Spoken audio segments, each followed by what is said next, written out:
नया मेक्सिको का रेगिस्तान अभी अंधेरे में डूबा हुआ था। तारीख थी 16 जुलाई 1945। वैज्ञानिक एक स्टील टावर से मीलों दूर बंकरों में दुबके हुए थे। उन्होंने सालों तक गोपनीयता में काम किया था। उनकी बनाई हुई चीज एक ऐसा हथियार जो किसी और से अलग था। सुबह के 5:29 पर दुनिया हमेशा के लिए बदल गई। एक अंधाधुंध चमक ने रेगिस्तान को रोशन कर दिया। पहले परमाणु बम का विस्फोट किया गया था। यह ट्रिनिटी टेस्ट था। इसने परमाणु युग का सूत्रपात किया। इसके केंद्र में थे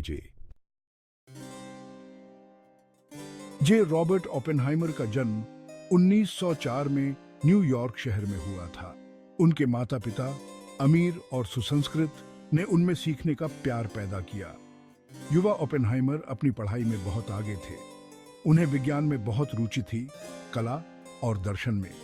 उन्होंने हार्वर्ड यूनिवर्सिटी से सम्मान के साथ स्नातक किया। उन्होंने कैम्ब्रिज यूनिवर्सिटी में आगे की पढ़ाई की। फिर उन्होंने जर्मनी में गोटिंगेन विश्वविद्यालय से भौतिकी में डॉक्टरेट की उपाधि प्राप्त की। ओपेनहाइमर की प्रतिभा निर्विवाद थी।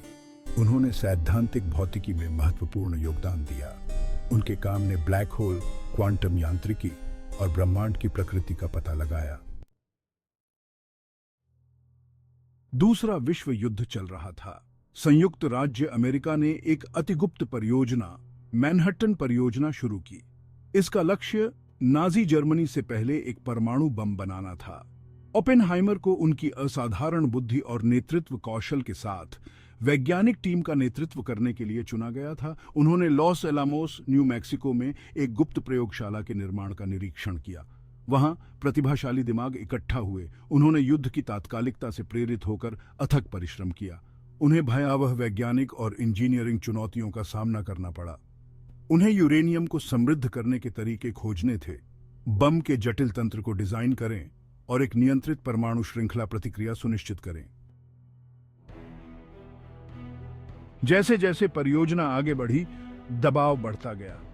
ओपेनहाइमर और उनकी टीम अपनी रचना की विनाशकारी क्षमता को जानते थे। फिर भी वे इस विश्वास से प्रेरित थे कि बम युद्ध को समाप्त करने में मदद कर सकता है। ट्रिनिटी परीक्षण वर्षों के अनुसंधान और विकास की परिणति था। जैसे ही उलटी गिनती शून्य पर पहुंची, वैज्ञानिक प्रत्याशा और भय के मिश्रण से देखते रहे। विस्फोट उनकी कल्पना से भी अधिक शक्तिशाली था। मशरूम बादल मीलों तक आसमान में चढ़ गया। रेगिस्तान की रेत परमाणु बम विस्फोट के कारण कांच में बदल गई। विस्फोट की भारी शक्ति ने मीलों तक जमीन को हिला दिया। ओपेनहाइमर ने बाद में भगवद गीता की पंक्तियों को याद किया, अब मैं मृत्यु बन गया हूं, संसारों का नाश करने वाला।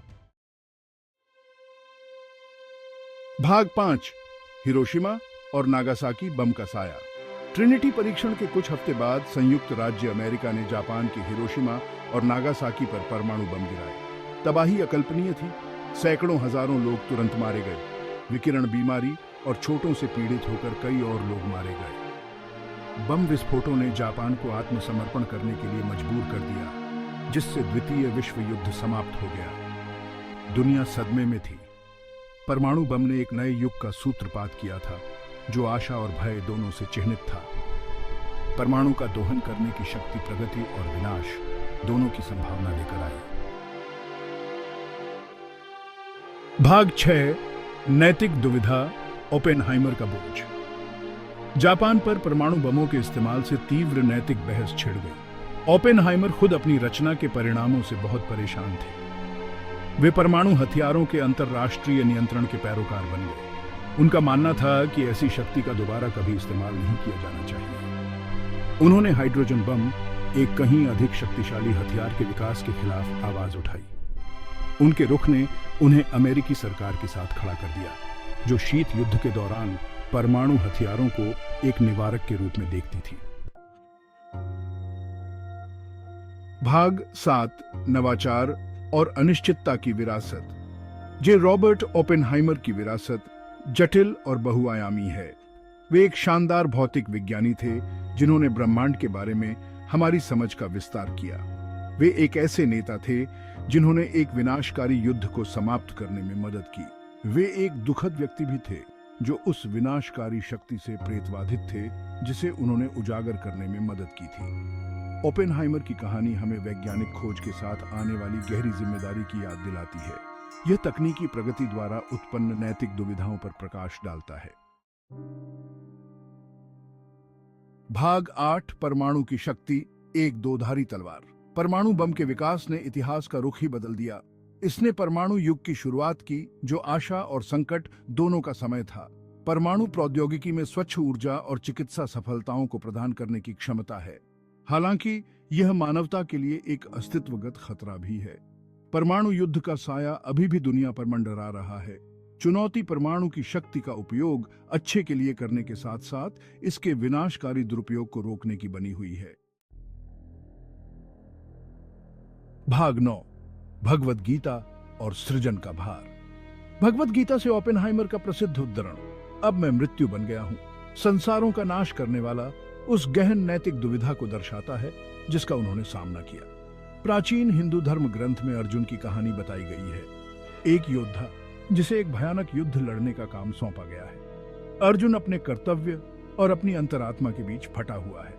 ओपेनहाइमर ने अर्जुन के संघर्ष और अपने संघर्ष के बीच समानताएं देखी। वह सामूहिक विनाश के हथियार बनाने में अपनी भूमिका का भार समझता था। उनके शब्द वैज्ञानिक खोज के परिणामों की एक कठोर याद दिलाते हैं। भाग 10, संभावनाओं का ब्रह्मांड, हमारे विकल्पों द्वारा आकार। जैसे जैसे हम ब्रह्मांड का पता लगाते हैं और उसके रहस्यों को उजागर करते हैं, हमें परमाणु युग के सबक को याद रखना चाहिए। विज्ञान एक शक्तिशाली उपकरण है। इसका उपयोग अच्छे या बुरे के लिए किया जा सकता है। आज हम जो चुनाव करते हैं वे मानवता के भविष्य को सेक देंगे। अपने ज्ञान का बुद्धिमानी से उपयोग करना हमारी जिम्मेदारी है। हमें एक ऐसी दुनिया बनाने का प्रयास करना चाहिए जहां परमाणु की शक्ति का उपयोग शांति, प्रगति और मानव जाति की भलाई के लिए किया जाए। तारे हमें एक उज्जवल भविष्य की ओर ले जाएं। हमें अतीत के सबक को कभी नहीं भूलना चाहिए।